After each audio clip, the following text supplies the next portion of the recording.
I am Ferdinand Marcos, and I am the President of the Republic of the Philippines.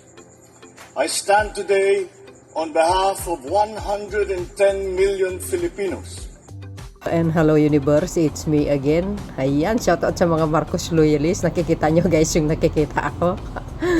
Kahapon yan sa zona ni Pangulong Marcos Jr. July 22, 2024. Oh. Sabi ko sa inyo, bantay sa lakay ang Pangulong Marcos Jr. Lahat po yan, mga Marcos loyalists. Mahaba po yan. Oh, wala pa kami dyan ha. Sabi ko sa inyo ha? Kasi ang mga Marcos loyalists, pag lumabas yan, mga importanteng mga occasion tulad ng SONA, ganon. Pero yung mga walang kakwenta-kwentang rally na wala naman ipinaglaban, hindi na kailangan mga bes. Kasi kami, alam po namin, ang buong katotohanan na itong Pangulo na ito, gumagawa lang ng kabutihan para sa mamamayang Pilipino. Yun lang naman talaga Kaya sabi nga ng iba, bakit yung mga Marcos loyalists hindi nagsasalit? Ba't pa kami magkukuda-kuda sa social media? Yung Pangulo namin matino at napakagaling mamuno, maabilidad, madiskarte, o maparaan, masolusyonan ang mga problema kahit papano, 'di ba? Nakikita naman natin sa social media yan, mga bes.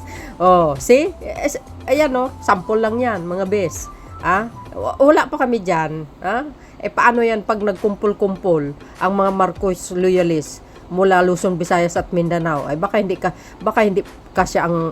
kami kasya sa salunita, mga kababayan. At tandaan natin, mga Marcos loyalists, since 1951 pa yan, 65.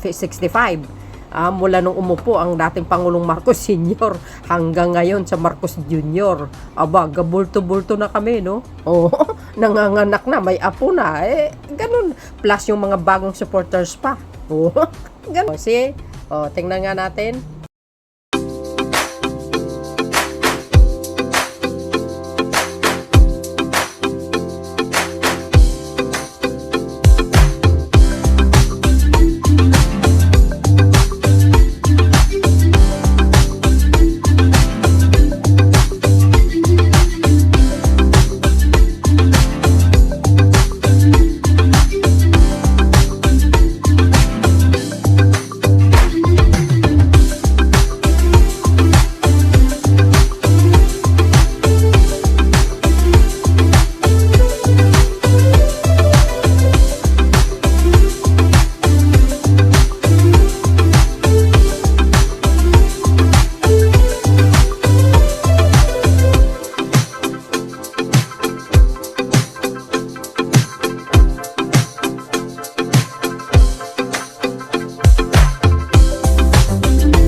Usapan po ang grado, bago lahat, gusto ko po muna magpakilala ang One Movement Inc. Kasama po natin dito ang iba't ibang mga alliances na sumusuporta po sa ating mahal na Pangulong Ferdinand Bongbong Marcos Jr.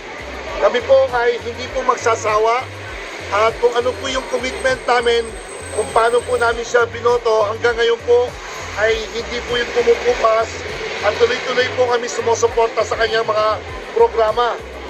So, kaya po ang One Movement ay in solidarity with the government, ay kami po ay nakikisa sa mga programa ng ating mahal na Pangulo. So, kung pag-uusapan po ang grado, hindi pa ho tapos ang labanan. Sabi nga, there is no overnight success. Tama ba? Yeah! Walang overnight.